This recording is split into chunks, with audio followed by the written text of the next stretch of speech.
Persis Solo kena apes. Pemain asing kena hukuman FIFA, satunya malah kabur tanpa jejak. Persis Solo dalam masalah besar? Simak video ini sampai selesai, agar kamu tidak salah paham. Awal musim yang seharusnya jadi momen semangat baru bagi Persis Solo, justru berubah jadi kabar buruk yang bikin supporter garuk kepala. Dua pemain asing andalan mereka malah bikin drama yang tak terduga. Satu pemain kena sanksi berat dari FIFA, sementara satu lagi malah kabur ke klub lain tanpa izin resmi. Ya, Persis Solo benar-benar dibuat pusing 7 keliling menghadapi situasi ini. Padahal, manajemen sudah bekerja keras mendatangkan pemain asing untuk memperkuat tim di musim baru. Namun justru, yang datang bukan kekuatan, melainkan masalah besar. Dua nama yang jadi sorotan itu adalah Fuad Sule dan Matteo Kocijan.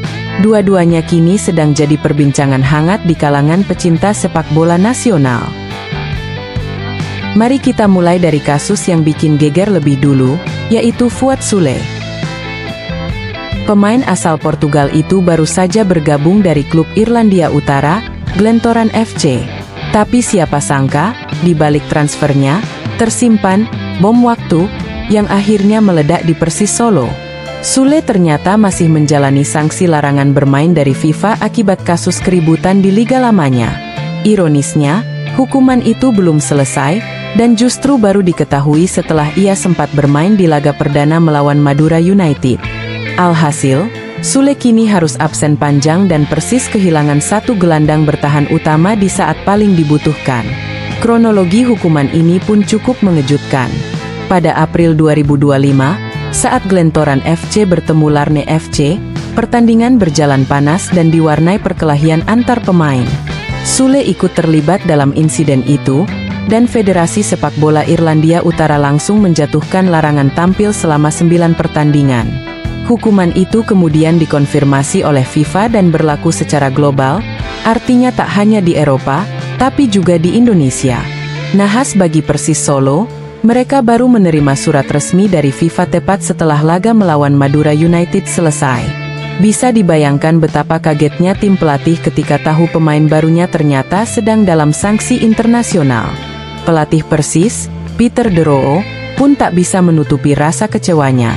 Dalam wawancara, ia mengatakan bahwa klub tidak menyadari adanya investigasi yang masih berjalan terhadap Sule saat proses perekrutan. Kami menerima surat dari FIFA pada pekan yang sama dengan laga melawan Madura United, ujar De Roo. Ada investigasi yang kami tidak sadari soal itu, lanjutnya dengan nada kecewa.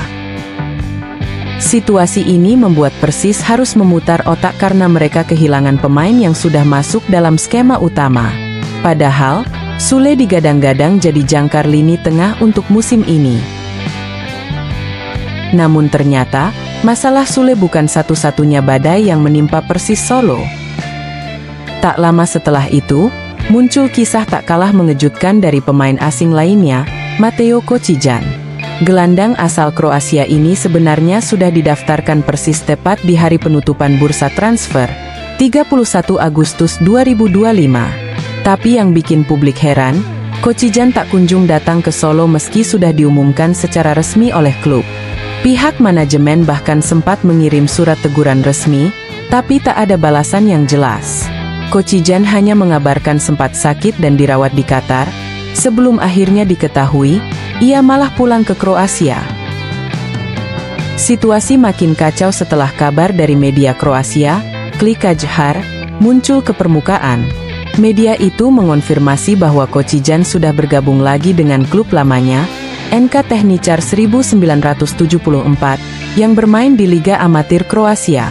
Ya, bukan klub profesional, tapi klub lokal yang bahkan statusnya semi-pro. Bagi Persis Solo, ini jelas jadi tamparan keras. Mereka sudah menyiapkan kontrak dan tempat untuk sang pemain, tapi justru ditinggalkan begitu saja. Pelatih De Roo pun mengaku tak habis pikir dengan tindakan Kocijan dan agennya yang dianggap tidak profesional. Saya pikir dia dalam perjalanan ke Solo, ujar De Roo. Entah apa yang terjadi, tapi dia tidak pernah sampai di sini, lanjutnya. Ia bahkan menyebut bahwa agen Kocijan menempatkan klub dalam situasi yang sangat sulit, terutama karena transfer ini dilakukan di detik-detik akhir bursa pemain. Bayangkan, sudah mepet, sudah teken kontrak, tapi pemainnya malah kabur tanpa kabar. Persis jelas dirugikan bukan hanya secara materi, tapi juga secara perencanaan tim. Semua strategi dan formasi yang sudah disiapkan harus diubah total. Sementara itu, Kocijan melalui wawancara di negaranya justru memberi alasan yang cukup mengundang tanya. Ia mengatakan bahwa keputusan untuk pulang ke Kroasia diambil karena alasan keluarga. Beberapa hal lebih penting bagi saya, terutama keluarga, ujarnya. Ia juga menambahkan bahwa bermain di negeri jauh bukan hal mudah, dan ia merasa lebih tenang kembali ke klub lamanya. Pernyataan ini memang terdengar manusiawi, tapi tetap saja menimbulkan pertanyaan besar. Mengapa ia tidak memberi kabar resmi kepada Persis Solo sejak awal? Dengan dua kasus besar ini, manajemen Persis Solo benar-benar berada dalam situasi yang tidak ideal. Satu pemain terjerat sanksi FIFA, satu lagi kabur ke klub amatir di negara asalnya.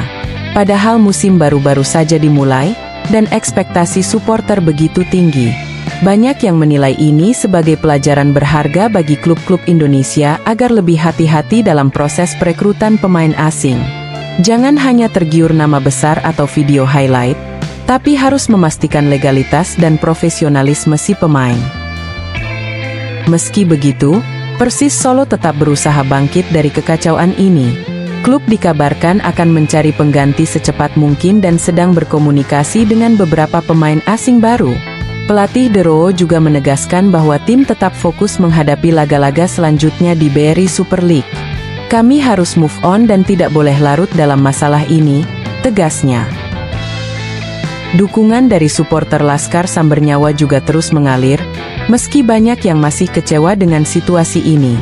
Kasus ini memang jadi pengingat bahwa sepak bola modern tak sekadar soal kemampuan di lapangan, tapi juga manajemen dan komunikasi yang matang. Apa yang dialami Persis Solo bisa jadi cermin bagi banyak klub di tanah air agar lebih teliti dan waspada. Dua pemain asing yang awalnya diharapkan membawa dampak positif, justru membuat tim dalam kesulitan besar. Kini, tinggal bagaimana manajemen Persis memperbaiki keadaan dan mengembalikan kepercayaan publik. Yang jelas, supporter berharap badai ini segera berlalu, dan Persis bisa kembali fokus mengejar prestasi di musim yang panjang ini.